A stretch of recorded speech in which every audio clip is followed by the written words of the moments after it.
Hello अस्सलाम वालेकुम मेरे प्यारे बहन भाइयों। मैं आप लोगों से ना कुछ डिस्कस करना चाहती हूँ, ठीक है। लेकिन डिस्कस करने से पहले मैं आप लोगों से चंद बातें करना चाहूँगी कि मेरी ये बातें करने का मकसद किसी पे इल्ज़ाम लगाना नहीं, ठीक है। ये बातें करने का मकसद सिर्फ ये है कि हमारे मुल्क में हर जगह 99% ऐसे लोग रह रहे हैं कि जहाँ पे हमारी बहन बेटियों पे जुल्म हो रहा है, और वो ये जुल्म ये सह सह के बर्दाश्त कर रही है कि आज हमारा शौहर ठीक हो जाएगा या ससुराल वाले ठीक हो जाएंगे, अपने बच्चों के लिए बर्दाश्त कर रही हैं। आपने बहुत सी कहानियाँ ऐसी देखी होंगी, आजकल न्यूज़ में आप सुन रहे होंगे, आज सास ने ऐसे कर दिया, शौहर ने ऐसे कर दिया, माँ ने बच्चों के लिए ऐसे कर दिया। लेकिन आज की जो कहानी है ना, वो भी इसी तरह की है, ठीक है। लेकिन इस कहानी को सुनाने से पहले मैं आप लोगों से एक बात बोलना चाहूँगी, प्लीज़ आप इस कहानी को गौर से सुनिएगा, ठीक है। सुनने के बाद आप लोग खुद फैसला कीजिएगा कि इन लोगों के साथ क्या होना चाहिए। ये कहानी है एबटाबाद के छोटे से गांव हरनौ की।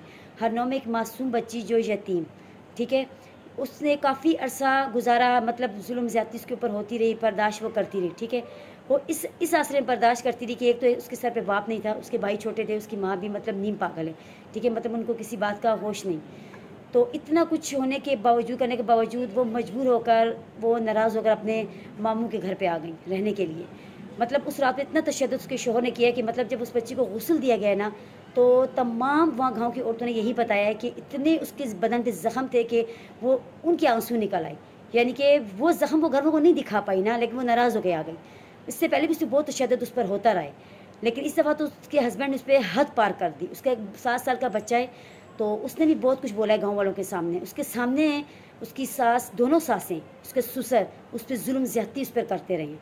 ये कोई इल्ज़ाम नहीं है, ये उसके बच्चे की मुँह की बोली हुई बात है, वहाँ के लोगों की बोली हुई बात है, ठीक है। उसके बदन पे जो निशानात थे उनको देख कर मतलब देखा गया है, उनके मुतल्लिक़ देख कर ये बातें की जा रही हैं। वो बच्ची काफ़ी अर्सा वहाँ पे रही, फिर उसके कोई रिश्तेदार हैं, उन्होंने जिरगा बिठाया। जिरगा बिठाने के बाद उसके शौहर ने ये बोला कि मैं इसको डिवोर्स दे रहा हूँ, हक मेरा, वो जैसी बातें करते हैं, ठीक है।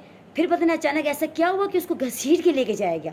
वो चीखती रही, चिल्लाती रही, मैं जॉब करूँगी, मुझे नहीं जाना, मुझे नहीं जाना। किसी ने भी उसकी मतलब इस बात पे गौर नहीं किया और उसको घर ले गए। फिर मेरे बोलने का मकसद ये है कि उस रात ऐसा क्या हुआ कि उस बच्ची ने ज़हर पी लिया बकौल इनके। ना हमने देखा नहीं, ना हमने ये चीज़ नहीं देखी कि उसको ज़हर दिया गया या उसने ज़हर पिया। अगर उसने पिया तो क्यों पिया? अगर उसने पिया तो इन लोगों को चाहिए था फ़ौरन उसके घर वालों को ये लोग बुलाते, ना कि ये उसकी वीडियो बनाते, इससे ये खिलवा रहे थे कि तुम ये बोलो कि तुमने ज़हर खुद पिया है, अगर नहीं बोलोगी हम तुम्हें मतलब डॉक्टर के पास लेके नहीं जाएंगे। मजबूर इस हद तक किया गया कि वो बच्ची को बोलना पड़ा कि ज़हर मैंने पिया। उसका कत्ल कर कर उससे खुदकशी का रंग देने की कोशिश की गई। उसके 2 बच्चे हैं, 7 साल का बेटा है, एक 4 साल का बेटा है, और 4 महीने का बच्चा उसके पेट में। कोई माँ भी ये नहीं चाहेगी कि अपने बच्चे समेत वो खुदकशी करे। कोई माँ भी ये नहीं चाहेगी कि अपने 2 बच्चों को छोड़ के खुदकशी करे। अगर उसने खुदकशी की भी तो क्यों की? उस रात ऐसा उसके साथ क्या हुआ? क्या किया इन लोगों ने उस रात इसके साथ? अगर वो ऐसा कोई कुछ कर भी रही थी तो उसके घर वालों को फ़ोन करके बुलाना चाहिए था, भई आपकी बेटी दोबारा यहाँ पे कुछ कर रही है, बिराए मेहरबानी आप इधर आ जाएँ और इसे ले जाएँ। उससे पूरी रात तड़प तड़प के, ठीक है, उसकी वीडियो बनती रही। फिर उसे गांव के छोटे से हॉस्पिटल में ले जाया गया, गांव के छोटे से हॉस्पिटल में। वहाँ पे जाकर उसे नलके से डॉक्टर ने उसकी मतलब जहर निकाल ली। फिर उसके बाद डॉक्टर ने बोला भाई इसको यहाँ रहने दें, हम नलकी के जरिए से खुराक देंगे। उसके ससुर का कहना था नहीं भाई हम घर ले जा रहे हैं, घर ले जाके हम इसे खुद खुराक देंगे। डॉक्टर ने कहा ठीक है, अब नलकी मत निकालिएगा, ठीक है, इन्हें नलकी के ज़रिए खुराक दी जाए।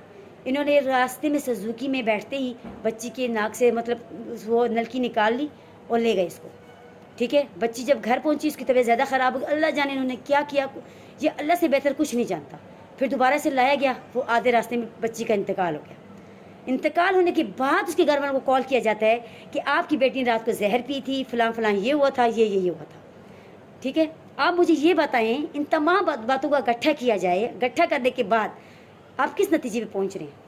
ये एक बच्ची की कहानी नहीं है, ये बहुत सी बच्चियों की कहानी है जो इस जुल्म का शिकार हो चुकी हैं, जो हो रही हैं।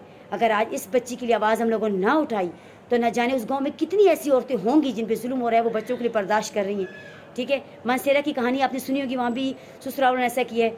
कराची के शहर में बहुत सी ऐसी हैं बच्चियाँ, उन पर ऐसे जुल्म हो रहे हैं।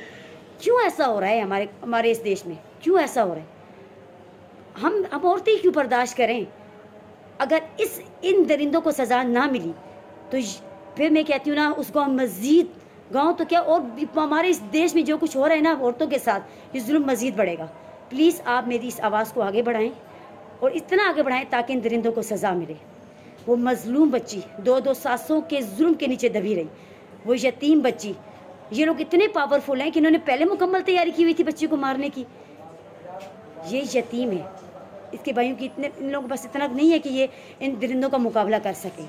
آپ لوگ صرف اتنا کر سکتے ہو کہ میری آواز کو آگے بڑھائیں تاکہ ان درندوں کو سزا ملے، تاکہ ان جیسے اور درندے بھی ہیں نا ان کی ہمت آگے نہ بڑھے، تاکہ یہ کسی کی بہن بیٹی پہ دوبارہ ظلم نہ ہو. اس کے 2 بچے تو پل جائیں گے، لیکن جو معصوم بچہ جو اس کے پیٹ میں 4 مہینے کے لوگوں نے قتل کیا، وہ یہ 1 جان کا سوال نہیں، یہ 2 جانوں کا سوال ہے. اگر آج ہم اس کی آواز نہیں اٹھائیں گے نا تو یہ درندوں کی ہمت بڑھ جائے گی. اور بہت سے ایسے درندے ہیں جو چھپے ہوئے ہیں، جو ہماری بیٹیوں کو لے کے جاتے ہیں پھولوں کی طرح، لیکن وہاں پہ جا کے رون دیتے ہیں. میں آپ لوگوں سے ریکویسٹ کرتی ہوں، ہاتھ جوڑ کے ریکویسٹ کرتی ہوں آپ لوگوں سے، برائے مہربانی میری اس آواز کو آگے بڑھائیں. میں ان پہ الزام نہیں لگا رہی، آپ میری ان باتوں کو غور سے سنیں، آپ خود سوچیں، خود سوچ کر فیصلہ کریں، پھر اس کے بعد میری آواز کو آگے بڑھا سکتے ہیں. میں آپ لوگوں سے پھر ایک دفعہ ریکویسٹ کرتی ہوں، پلیز میری اس آواز کو آگے بڑھائیں اور ان درندوں کو سزا دلوائیں. ان کو اگر آج یہ آزاد ہو گئے نا تو ان کی ہمت بڑھ جائے گی. ان کے گھر میں ایک اور عورت آئے گی، اس کو بھی ایسا کر دیں گے یہ لوگ، اس کے ساتھ بھی ایسا کریں گے. اگر ان کے 2 بچوں کو نہیں، جو اس کے پیٹ میں بچہ مارا گیا، اس بچے کو آپ انصاف دلائیں، اس مظلوم عورت کا خون اس طرح رائے گاہ نہ جانے دیں. Please please